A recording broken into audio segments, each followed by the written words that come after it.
Let's start most important gland from exam point of view, that is pituitary gland. अगर हम बात करें human के स्कल की, तो ह्यूमन का जो स्कल है इसके ऊपर पाई जाती है क्रेनियल बोन्स, और यहीं पर इन्हीं हड्डियों में से एक होती है आपकी स्फेनॉइड बोन।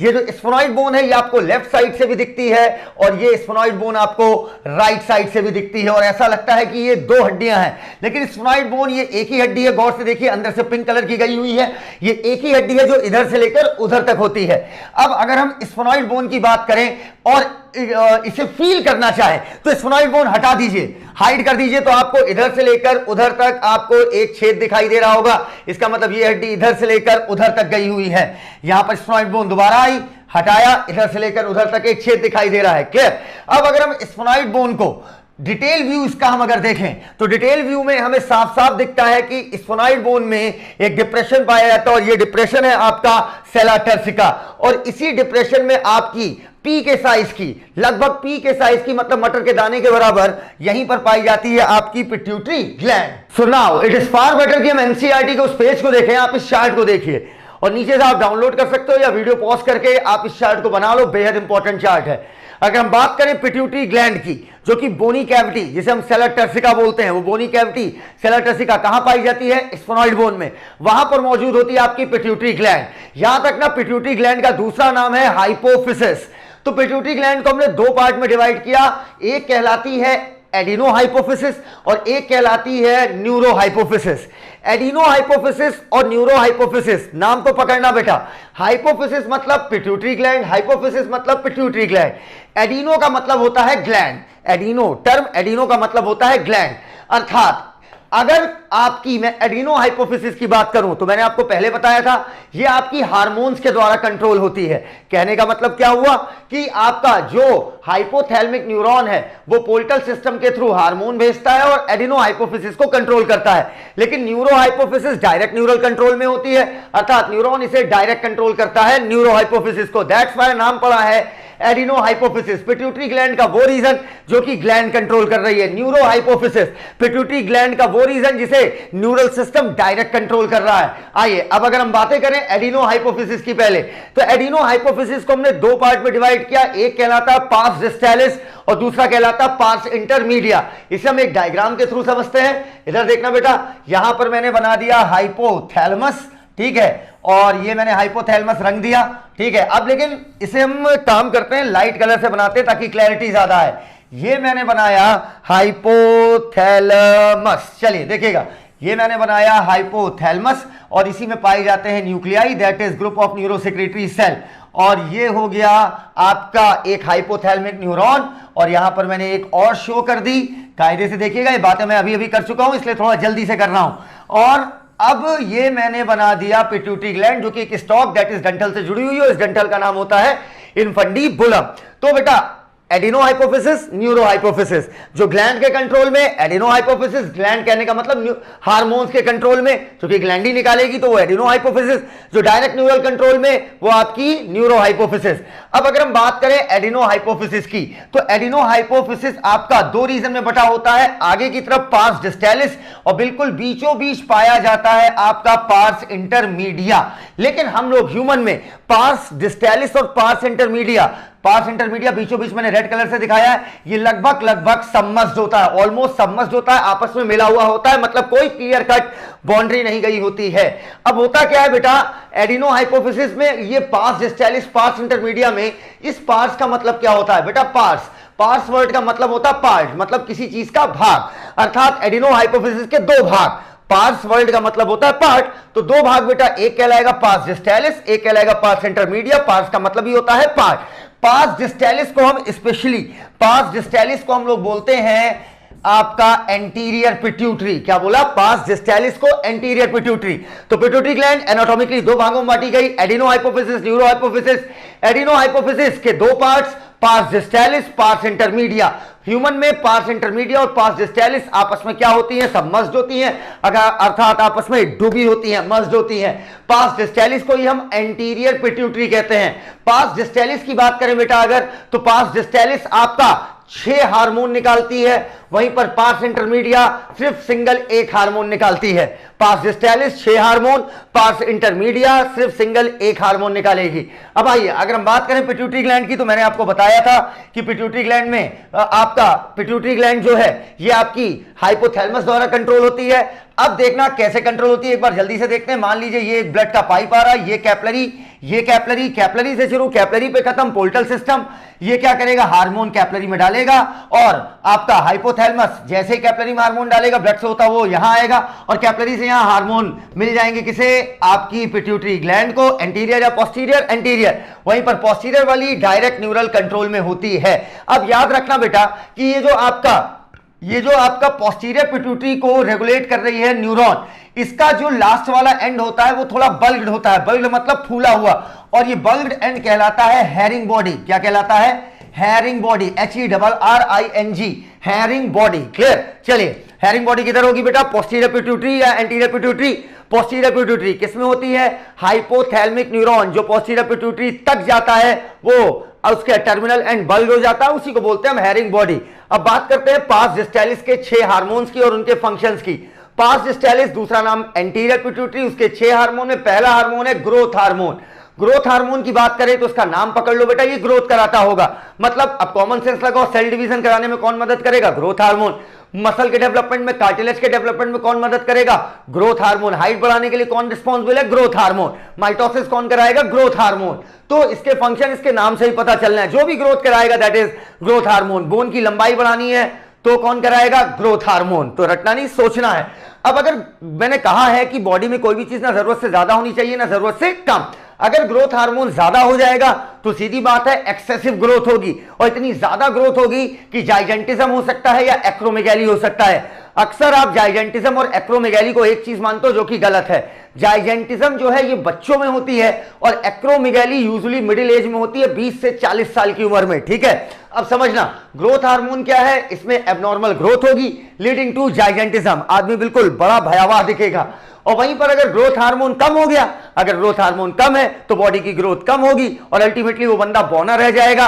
और इस बौनेपन को ड्वार्फिज्म बोलना अधूरापन है, क्योंकि ड्वार्फिज्म और भी हार्मोन करा सकते हैं। एग्जांपल के तौर पर T3 T4, ठीक है, इनकी कमी से भी ड्वार्फिज्म हो सकता है, लेकिन हम इसीलिए स्पेसिफिकली यूज करते हैं वर्ड पिट्यूटरी ड्वार्फिज्म हुआ। क्यों, क्योंकि पिट्यूटरी ग्लैंड से निकलने वाले ग्रोथ हार्मोन जो है वो कम निकला तो स्टंटेड ग्रोथ रुक जाएगी, और रिजल्टिंग अल्टीमेटली पिट्यूटरी ड्वार्फिज्म ज्यादा एक्यूरेट टर्म है। अगर पूछ ले कि ग्रोथ हार्मोन की कमी से ड्वार्फिज्म होगा पिट्यूटरी ड्वार्फिज्म, तो ज्यादा एक्यूरेट पिट्यूटरी ड्वार्फिज्म ऑप्शन में नहीं है, तो हाँ ठीक है, फिर ड्वार्फिज्म। अब बात करते हैं एक्रोमेगैली की। एक्रोमेगैली किसमें होती है बेटा, एडल्ट्स में होती है, यूजुअली 20 से 40 मतलब मिडिल एज वालों की होती है। इसमें क्या होता है, बहुत ज्यादा सिक्रीशन होता है ग्रोथ हार्मोन का, बस केस किसका है, एडल्ट का, स्पेशली मिडिल एज। इसमें जो आपका फेस होता है, आपको यहां पर एक फिगर दिख रहा होगा, फेस जो होता है वो काफी डिस्फिगर्ड हो जाता है, टेढ़ा मेढ़ा हो जाता है, सीवियर डिस्फिगरमेंट, बॉडी बिल्कुल डिस्फिगर्ड होती है, स्पेशली फेस। और अगर इसे रोका नहीं गया, मतलब जो ग्रोथ हार्मोन एक्सेस निकल रहा है अगर इसे रोका नहीं गया, तब अल्टीमेटली आपकी डेथ हो जाएगी। तो प्री मैच्योर डेथ, वक्त से पहले डेथ हो जाएगी इफ अनचेक्ड। नाउ अगली बात बेटा, अभी तक तीसरे पॉइंट का रीजन नहीं पता चला है हम लोगों को, लेकिन ये तीसरा पॉइंट देखा गया है कि ये अर्ली स्टेज पर ये एक्रोमेगैली डायग्नोज नहीं होती है, ठीक है, और ये तभी डायग्नोज होती है जब इसके सिम्टम्स अपीयर होते हैं। Hard to diagnose at early stage, और अक्सर अनडिटेक्टेड होती है बहुत सालों तक। याद रखना एक्रोमेगैली जाइजेंटिज्म में फर्क क्या है, जाइजेंटिज्म होता है आपका किसमें बेटा, बच्चों में। अगर बच्चों में ग्रोथ हार्मोन एक्सेस में निकलने लगे और वहीं अगर एडल्ट में हो रहा है तो ये आपका कहलाता है एक्रोमेगैली। Got it. मेगा मतलब ही बेटा होता है बड़ा, एक्रो मतलब होता है आपका रिलेटेड टू हेड या रिलेटेड टू एक्सट्रीमिटीज। इसमें हाथ पांव लंबे हो जाते हैं, हेड काफी बड़ा हो जाता है, सीवियर डिस्फिगरमेंट होता है। बेटा एक्रोसोम आप स्पर्म का पढ़ते हो, एक्रो का मतलब ही होता है हेड, या एक्रो का मतलब आप बोल सकते हो एक्सट्रीमिटीज। दो मतलब होते हैं इसमें, एक्सट्रीमिटीज जैसे हाथ और पांव काफी लंबे हो जाएंगे, आपका है जो हेड है ओवरऑल जो फेस है काफी सीवियरली डिस्फिगर्ड हो जाएगा। और याद रखना कि आपका ग्रोथ हार्मोन अगर ज्यादा निकल रहा है तो इस शुरुआती स्टेज में नहीं पता चलता है, ठीक है, और अगर इसे रोका नहीं गया तो अल्टीमेटली आपकी डेथ हो जाएगी। और इसका रीजन अभी हमें नहीं पता है कि क्यों ग्रोथ हार्मोन शुरू में डिटेक्ट नहीं कर पाते हम लोग। Now next hormone is prolactin. जो कि आपका पास डिस्टेलिस एंटीरियर पिट्यूटरी निकालती है। प्रोलैक्टिन, लैक का मतलब होता है मिल्क, प्रो प्री प्राई मतलब पहले, मतलब दूध के निकलने के पहले जो भी मां में, महिलाओं में दूध के निकलने के पहले जो भी घटनाएं हो रही हैं वो सब किस हार्मोन की वजह से हो रही है? प्रोलैक्टिन। अब बेटा दूध निकलने से पहले सबसे पहला काम क्या है कि मेमोरी ग्लैंड की क्या हो? ग्रोथ हो। ग्रोथ होने के साथ उसमें मिल्क डेवलप हो। अरे जब मिल्क नहीं डेवलप होगा तो निकलेगा कैसे? तो प्रोलैक्टिन, प्रो प्री प्राई मतलब पहले, दूध निकलने के पहले जो भी घटनाएं हो रही है वो कौन करा रहा है? Prolactin, growth of memory gland and milk formation. Now TSH, thyroid stimulating hormone, नाम पकड़ लीजिए। थायराइड ग्लैंड को ये स्टिमुलेट करेगा कि भैया तुम थायरॉक्सिन निकालो। स्टिमुलेट सिंथेसिस अर्थात निर्माण करवाएगा and secretion of thyroid hormone, example thyroxine. मतलब थायरॉक्सिन की सिंथेसिस या सिक्रीशन दोनों के लिए कौन रिस्पॉन्सिबल है? TSH। Now next hormone is ACTH, adrenocorticotropic hormone. नाम को पकड़िएगा, एड्रीनोकॉर्टिकोट्रोपिक हार्मोन। एड्रीनल ग्लैंड के कॉर्टेक्स, क्या बोला बेटा आप समझते हो ना? एड्रीनल ग्लैंड जो किडनी के ऊपर होती है, ये मैंने किडनी बना दी और ये इसके ऊपर क्या है? Adrenal gland. बाहर की तरफ कॉर्टेक्स, अंदर की तरफ मेडुला। तो ये हार्मोन क्या करता है? एड्रीनोकॉर्टिकोट्रोपिक हार्मोन। ये एड्रीनल ग्लैंड के कॉर्टेक्स से निकलवाता है हार्मोन, दैट इज ग्लूकोकॉर्टिकॉइड, जिसका भी फंक्शन हम आगे रिवाइज करेंगे। तो चलिए अगला पढ़िएगा। ACTH एड्रीनोकॉर्टिको, एड्रीनल ग्लैंड के कॉर्टेक्स, ठीक है, से निकलवाएगा हार्मोन। Synthesis and secretion of steroid hormone, that is glucocorticoid from adrenal cortex. याद रखना ये एक स्टेरॉइड हार्मोन है, ठीक है। खैर सभी हार्मोन किस केमिकल नेचर का भी हम अंत में बात करेंगे। Last one is gonadotropin. Gonadotropin actually में दो हार्मोन को मिलाकर गोनेडोट्रोपिन हम बोलते हैं, जिसमें आता है आपका ल्यूटिनाइजिंग हार्मोन और फॉलिकुलर स्टिमुलेटिंग हार्मोन। गोनेडोट्रोपिन, नाम को पकड़ो, ट्रोपिन का मतलब होता है इफेक्ट दिखाना। एक ऐसा हार्मोन जो इफेक्ट दिखाएगा किस पे? गोनैड्स पर, मेल में टेस्टिस में, फीमेल में ओवरी में, और ये दोनों में निकलता है। LH FSH जो है मेल फीमेल दोनों में निकलता है। LH हो गया ल्यूटिनाइजिंग हार्मोन, FSH हो गया फॉलिकल स्टिमुलेटिंग हार्मोन। अब बेटा LH का फंक्शन अगर हम देखें तो मेल में ये सिंथेसाइज कराएगा और सिक्रीट कराएगा एंड्रोजन को। एंड्रोजन कोई सिंगल हार्मोन नहीं है, एंड्रोजन ग्रुप ऑफ हार्मोन है। एंड्रोजन का एक एग्जांपल है टेस्टोस्टेरॉन।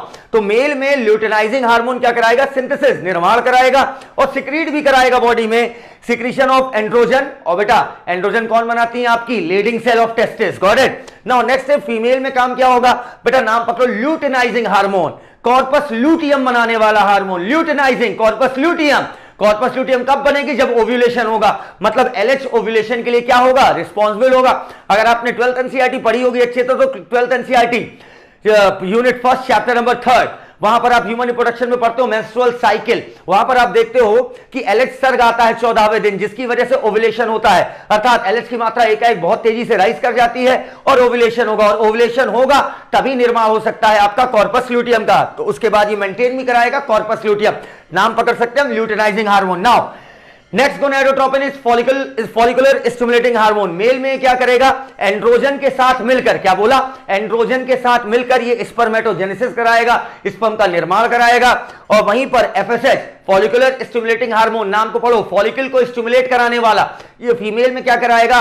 ग्रोथ कराएगा और डेवलपमेंट कराएगा ओवेरियन फॉलिकल की, मतलब प्राइमरी फॉलिकल को ग्राफियन फॉलिकल में कन्वर्ट कराएगा।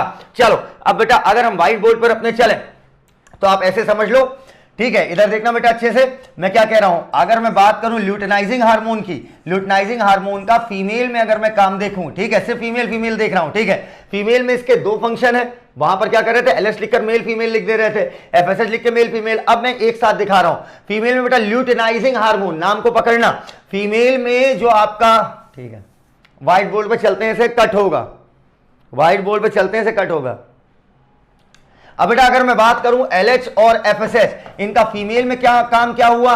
तो बेटा नाम को पकड़ो जल्दी से, नाम को पकड़ो, FSH फॉलिकुलर स्टिमुलेटिंग हार्मोन। ये मान लीजिए आपकी ओवरी है, तो प्राइमरी फॉलिकल को अल्टीमेटली ग्राफियन फॉलिकल में कन्वर्ट कराएगा कौन? आपका, जल्दी से बोलिए, ग्राफियन फॉलिकल में कौन कन्वर्ट कराएगा? FSH फॉलिकल को स्टिमुलेट करने वाला हार्मोन। और ग्राफियन फॉलिकल को फाड़कर ओव्यूलेशन कराना और कॉर्पस ल्यूटियम को बनवाना, मेंटेन रखना, ये आपका किसका काम है? Luteinizing hormone, that is luteinising, corpus luteum को बनाने वाला। कब बनेगी वे? जब ओव्यूलेशन होगा। इतनी बातें एकदम क्लियर। चलिए अब वहीं पर अगर हम बात करें LH और FSH की मेल में, तो मेल में बेटा LH क्या करता है? एंड्रोजन का निर्माण कराता है और उसके साथ साथ उसको रिलीज कराता है। और ये एंड्रोजन FSH के साथ मिलकर, ये एंड्रोजन एफएसएच के साथ मिलकर रेगुलेट करेगा स्पर्मेटोजेनेसिस। इस तरीके से हमने पार्स डिस्टेलिस के 6 के 6 हार्मोन देख लिए। एक बार रिवाइज करते हैं। पिट्यूटरी ग्लैंड आपकी दो भागों में डिवाइड करी गई एनाटॉमिकली, एक एडिनो हाइपोफिसिस जो कि ग्लैंड के द्वारा निकाले गए हार्मोन्स द्वारा कंट्रोल हो रही है, दूसरी न्यूरो हाइपोफिसिस जो न्यूरॉन के डायरेक्ट कंट्रोल में है। एडिनो हाइपोफिसिस के दो पार्ट हो गए, pars distalis, pars intermedia. Pars distalis anterior pituitary, pars distalis और पार्स इंटरमीडिया दोनों ह्यूमन में लगभग मस्ट होती हैं। पार्स डिस्टेलिस 6 हार्मोन निकालेगी।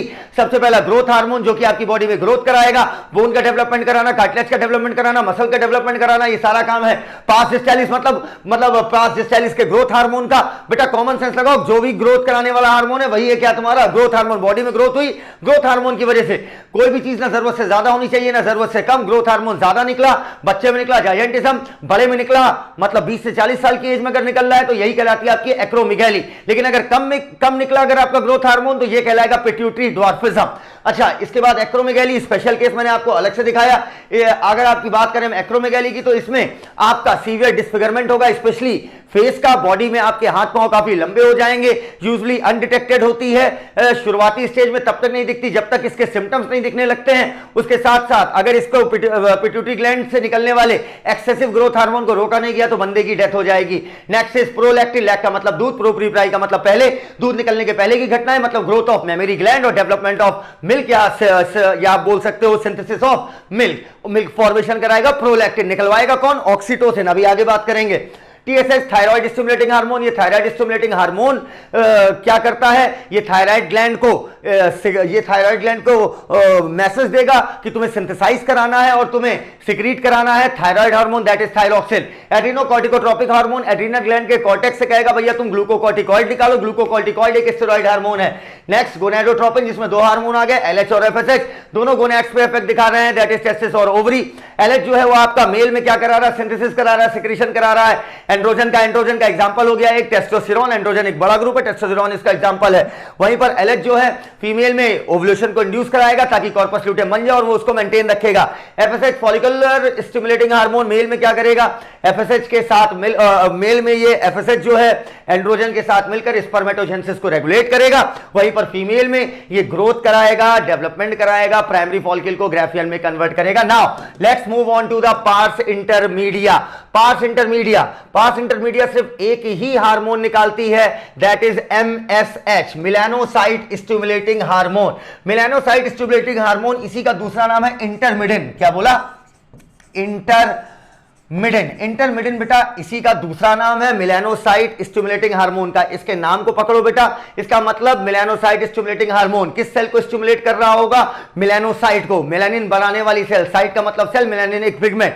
अच्छा बेटा, ये मेलानोसाइट से क्या कहता है और इसका मेलानोसाइट के साथ क्या रिलेशन है ये हम देखेंगे आपका पीनियल ग्लैंड में जब हम मेलाटोनिन पढ़ेंगे। मेलाटोनिन और एमएसएच के बीच में आपस में एंटागोनिस्ट रिलेशन होता है, वो हम आगे देखेंगे। अब इतना याद रखिए, parse intermedia melanocyte stimulating hormone release करता है जो कि आपका मेलानोसाइट पर इफेक्ट दिखाता है। नाउ अब अगर हम बात करें न्यूरो हाइपोफिसिस को, जिसे हम पार्स नर्वोसा या पोस्टीरियर पिट्यूटरी भी कहते हैं, ये स्टोर करता है और रिलीज करता है दो हार्मोन, एक ऑक्सीटोसिन एक वैसोप्रेसिन। याद रखना, पार्स नर्वोसा दूसरा नाम पोस्टीरियर पिट्यूटरी, तीसरा नाम न्यूरो हाइपोफिसिस। ये कोई भी हार्मोन खुद प्रोड्यूस नहीं करता, ये हाइपोथैलेमस के द्वारा भेजे गए हार्मोन को स्टोर करके रिलीज करता है। याद रखना, pars distalis 6 hormone, pars intermedia 1 hormone, pars nervosa घंटा इक्को हार्मोन खुद नहीं बनाता है। ये जो हाइपोथैलेमस ने हार्मोन भेजा है वो उसी हार्मोन को क्या करता है? स्टोर करके रिलीज करता है। दो हार्मोन ऑक्सीटोसिन और वैसोप्रेसिन। बेटा ऑक्सी का मतलब ही होता है क्विक, मतलब तुरंत रिस्पांस देने वाला। ऑक्सीटोसिन रिलीज होने के 2 से 3 मिनट के अंदर रिस्पांस दे देता है, दैट्स व्हाई नाम पड़ा ऑक्सीटोसिन। बेटा कहीं पर भी स्मूथ मसल हो, स्मूथ मसल मतलब जो हमारे कंट्रोल में ना हो, अगर स्मूथ मसल है उसमें कॉन्ट्रैक्शन का काम होता है ऑक्सीटोसिन का, ठीक है? तो act on smooth muscle and stimulate contraction. अब बेटा अगर मेमोरी ग्लैंड से मिल्क निकलवाना है तो कॉन्ट्रैक्शन तो होगा ही होगा, इसका मतलब वहां पर कौन काम आ रहा है? ऑक्सीटोसिन। या बच्चा पैदा करना हो, पार्ट्यूरेशन कराना हो तो यूट्रस में कॉन्ट्रैक्शन कराना है तो उसके लिए भी कौन रिस्पॉन्सिबल है? ऑक्सीटोसिन। ओवरऑल स्मूथ मसल में कॉन्ट्रैक्शन कराएगा कौन? ऑक्सीटोसिन। बेटा महिलाएं जब जो है प्रेग्नेंट होती हैं और बच्चा होने वाला, डिलीवरी होने वाली, बच्चा आसानी से नहीं निकल रहा तो उन्हें ऑक्सीटोसिन के इंजेक्शन भी ठोके जाते हैं ताकि ऑक्सीटोसिन जाए और यूट्रस की स्मूथ मसल में कॉन्ट्रैक्शन कराए ताकि बच्चा आसानी से निकल जाए। याद रखना, मेमोरी ग्लैंड का डेवलपमेंट दूध का बनना प्रोलैक्टिन, लेकिन दूध का निकलना ऑक्सीटोसिन। नाउ नेक्स्ट, इसी वजह से याद रखिएगा ऑक्सीटोसिन को हम पार्टूरिशन हार्मोन भी बोलते हैं, जो पार्टूरिशन में मदद करे। नेक्स्ट हार्मोन ये कौन सा है आपका, वैसोप्रेसिन, जो वेसल्स को प्रेस कर दे। ब्लड वेसल को प्रेस करोगे तो कॉमन सेंस लगाओ, ब्लड का प्रेशर ये क्या कर देगा, बढ़ा देगा। उसके साथ साथ अब अच्छे से देखो बेटा, ब्लड का प्रेशर बढ़ा देगा। अब अल्टीमेटली वैसोप्रेसिन का फंक्शन अगर हम देखें तो वैसोप्रेसिन एक्चुअली में फंक्शन करता है हमारा किडनी पर, एक्ट मेनली एट किडनी, और स्टिमुलेट करेगा वाटर और इलेक्ट्रोलाइट को कि भैया ये डीसीटी के द्वारा क्या हो जाए, आपके एब्जॉर्ब हो जाए। देयरफॉर इस तरीके से पानी और इलेक्ट्रोलाइट अगर डीसीटी द्वारा एब्जॉर्ब होंगे तो रेड्यूस होगा, कम होगा वाटर लॉस। इसी वजह से हम बोलते हैं एंटी डायूरेटिक हार्मोन। डायूरेटिक मतलब पेशाब करने से, पेशाब ज्यादा बनने से रोकने वाला हार्मोन। ये क्या करेगा आपका, दोबारा समझिएगा, वैसोप्रेसिन जिसे हम बोलते हैं एडीएच, वैसोप्रेसिन कॉमन सेंस लगाइएगा, वेसल को कंस्ट्रिक्ट करेगा, ब्लड का प्रेशर बढ़ेगा। ब्लड का प्रेशर बढ़ेगा तो अल्टीमेटली क्या होगा बेटा, जीएफआर बढ़ेगा। जीएफआर बढ़ेगा मतलब ग्लोमेरुलर फिल्ट्रेशन रेट बढ़ेगा। ठीक है, तो अब क्या होगा बेटा, ये जो आपकी नेफ्रॉन होगी इनमें वाटर इलेक्ट्रोलाइट जा रहा होगा। अब पानी और इलेक्ट्रोलाइट जा रहा होगा, लेकिन ये आपका हार्मोन वैसोप्रेसिन जाकर क्या करेगा, डीसीटी से इलेक्ट्रोलाइट और वाटर का एब्जॉर्प्शन कराएगा, जिससे यूरिन बनेगी कम। दैट्स व्हाई नाम पड़ा एंटी डायूरेटिक हार्मोन। तो पढ़िएगा, दोनों हार्मोन जो है सिंथेसाइज कराए जाते हैं, हाइपोथैलेमस द्वारा ट्रांसपोर्ट कराए जाएंगे एक्सॉन की मदद से, और ये पहुंचेंगे न्यूरो हाइपोफिसिस तक। इस तरीके से हमने कंप्लीट पिट्यूटरी ग्लैंड का न्यू रिवीजन कर लिया है। अब मेरे 2-4 सवाल हैं, जल्दी बताइए। क्या न्यूरो हाइपोफिसिस, पोस्टीरियर पिट्यूटरी या पार्स नर्वोसा ये एक ही चीज है? बिल्कुल एक ही चीज है। क्या ये कोई हार्मोन बनाएगी? नहीं बनाएगी। ये हाइपोथैलेमस का हार्मोन जो न्यूरॉन की एक्सॉन से आएगा, ये उसको स्टोर करके रिलीज करेगी। कौन कौन से हार्मोन? 2, एक ऑक्सीटोसिन, एक वैसोप्रेसिन। ऑक्सीटोसिन स्मूथ मसल में कॉन्ट्रैक्शन कराएगा, यूट्रस के मसल में कॉन्ट्रैक्शन करा के पार्टूरिशन कराएगा, इसी वजह से पार्टूरिशन हार्मोन कहते हैं। मेमोरी ग्लैंड से मिल्क को इजेक्ट करवाएगा, निकलवाएगा। अच्छा, वैसोप्रेसिन वेसल में कंस्ट्रिक्शन कराएगा, जिसकी वजह से आपका ब्लड का प्रेशर बढ़ जाएगा, जीएफआर बढ़ जाएगा। वाटर और इलेक्ट्रोलाइट का एब्जॉर्प्शन कराकर ये वाटर लॉस को कम करेगा और यूरिन को कम बनाएगा। That's why anti diuretic hormone. अब अगर हम बात करें एंटी डायूरेटिक हार्मोन की, तो एंटी डायूरेटिक हार्मोन नेफ्रॉन के डीसीटी से वाटर और इलेक्ट्रोलाइट का रीएब्जॉर्प्शन कराता है। आपका जो एंटी डायूरेटिक हार्मोन है, इसी का दूसरा नाम वैसोप्रेसिन है, जो कि क्या करेगा, ब्लड की वेसल्स को प्रेस करेगा। ब्लड की वेसल्स को प्रेस करेगा तो सीधी बात है ब्लड का प्रेशर क्या हो जाएगा, ज्यादा, और ultimately glomerular filtration rate GFR भी हो जाएगा ज्यादा। तो जो आपका एडीएच है एंटी डायूरेटिक हार्मोन, उसका इफेक्ट यहां पर हमने देखा वाटर और इलेक्ट्रोलाइट का डीसीटी से रीएब्जॉर्प्शन कराना। सोचिए अगर एंटी डायूरेटिक हार्मोन आपका कम निकले, ठीक है, तो क्या होगा, वाटर और इलेक्ट्रोलाइट का रीएब्जॉर्प्शन हो जाएगा कम।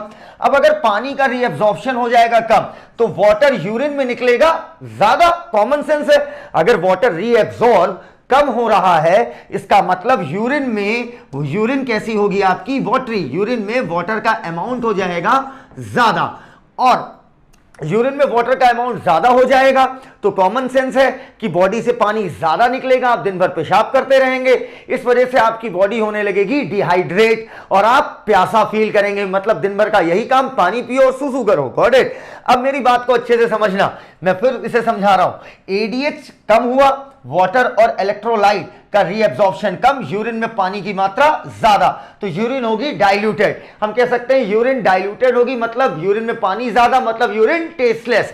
बेटा टेस्टलेस के लिए हम एक वर्ड यूज करते हैं इंसिपिडस। देखो आपको मैं बताऊंगा आगे कि डायबिटीज एक्चुअली में 2 प्रकार की है। पहला सवाल बनता है कि डायबिटीज क्या है। डायबिटीज का सिंपल मतलब होता है फ्लो, टू फ्लो, किसी चीज का बहना। बह रही कोई चीज यूजुअली किसके थ्रू है, यूरिन के थ्रू। तो बेटा डायबिटीज का मतलब होता है फ्लो। डायबिटीज आपकी 2 प्रकार की होती है मेनली। एक कहलाती है डायबिटीज मेलाइटस। मेलाइटस का मतलब होता है मीठा, एम से मीठा, एम से मेलाइटस, ठीक है। तो मेलाइटस का मतलब हुआ शुगरी, और वहीं पर अगली होती है डायबिटीज इंसिपिडस। इंसिपिडस का मतलब होता है टेस्टलेस, ठीक है। ये शब्द याद रखिए, बहुत काम आएंगे प्री मेडिकल और मेडिकल दोनों में। तो बेटा डायबिटीज मेलाइटस का जिक्र हम आगे करेंगे, जिसमें इंसुलिन के प्रोडक्शन क्या हो जाता है, कम, तो डायबिटीज मेलाइटस होता है। लेकिन अब यहां पर बात करेंगे डायबिटीज इंसिपिडस की। डायबिटीज इंसिपिडस किस केस में होगी, जब एडीएच हो जाएगा कम, एडीएच हो जाएगा कम, तो वाटर का रीएब्जॉर्प्शन हो जाएगा कम। यूरिन, आपकी यूरिन में H2O का अमाउंट क्या हो जाएगा, ज्यादा, और पानी ज्यादा होने की वजह से यूरिन में आपकी यूरिन कैसी होगी, टेस्टलेस। ठीक है, टेस्ट करने को नहीं कहा गया है, बस बताया गया है। आइए अब हम पढ़ते हैं जरा। यहां पर एनसीईआरटी लिखती है इंपेयरमेंट अफेक्टिंग, अगर कोई गड़बड़ी हो जाए जिसकी वजह से आपका एडीएच सिंथेसाइज नहीं हो पा रहा है या रिलीज नहीं हो पा रहा है, रिजल्ट इन डिमिनिश्ड, खत्म हो जाएगी एबिलिटी ऑफ किडनी की एबिलिटी पानी को कंजर्व करने की, लीडिंग टू वाटर लॉस, पानी का लॉस ज्यादा होगा, मतलब डिहाइड्रेशन ज्यादा होगा, प्यास ज्यादा लगेगी। This condition is known as diabetes insipidus, diabetes मतलब फ्लो, इंसिपिडस मतलब टेस्टलेस। चलिए अब एनसीईआरटी ने पिट्यूटरी का जो डायग्राम दिया है उस डायग्राम पर हम फोकस करेंगे। यहां पर इन्होंने ग्रे कलर से दिखाया हुआ आपका हाइपोथैलेमस, यहां पर हाइपोथैलेमस में न्यूरोसेक्रेटरी सेल्स, ठीक है, और ये दिखाया है आगे की तरफ एंटीरियर पिट्यूटरी, पीछे की तरफ पोस्टीरियर पिट्यूटरी। हाइपोथैलेमस और pituitary gland stock like structure, डंठल लाइक स्ट्रक्चर, इन्फंडिबुलम से जुड़ी हुई है। एंटीरियर पिट्यूटरी जो है वो हाइपोथैलेमस के हार्मोन द्वारा कंट्रोल हो रही है थ्रू पोर्टल सिस्टम, कैपलरी से शुरू, कैपलरी पे खत्म, और वहीं पर जो पोस्टीरियर पिट्यूटरी है वो डायरेक्ट न्यूरल कंट्रोल में है।